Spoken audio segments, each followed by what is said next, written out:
राज्यात रेल्वेचा मोठा अपघात। राज्यात आज पहाटे 4 वाजता मोठा अपघात घडलाय। मुंबईहून अमरावतीकडे जाणाऱ्या रेल्वेला पहाटे एका ट्रकनं जोरदार धडक दिल्यानं मोठा अपघात घडला। हा अपघात रेल्वे फाटकाजवळ झाला असून यामध्ये कोणतीही जीवितहानी झाली। अपघातानंतर रेल्वे आणि स्थानिक प्रशासनाने तात्काळ मदत कार्य सुरू केले। घटनास्थळी पोलीस आणि आपत्कालीन सेवा तैनात करण्यात आली असून रेल्वे मार्ग लवकरच सुरळीत सुरू करण्याचे प्रयत्न सुरू आहेत। बोदवड नाडगा जवळ रेल्वे गेट तोडून एका धान्यानं भरलेला एक ट्रक अडकून पडलेला होता। आज पहाटेच्या सुमारास मुंबईहून अमरावतीकडे जाणाऱ्या अमरावती एक्सप्रेसची धडक या ट्रकला बसल्यानं अपघात झाला। रेल्वे चालकाने दाखवलेल्या सूचकतेमुळे रेल्वेची गती अतिशय कमी होती। अपघात झाला असला तरी जीवितहानी मात्र झाली नसल्याची माहिती आहे।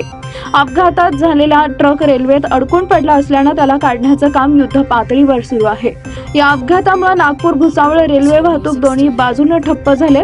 अनेक प्रवासी गाड्या मलकापूर, नांदुरा, शेगाव, अकोला स्थानकात अडकल्या। तसेच सणासुदीच्या दिवशी रेल्वे प्रवाशांचे हाल झाले।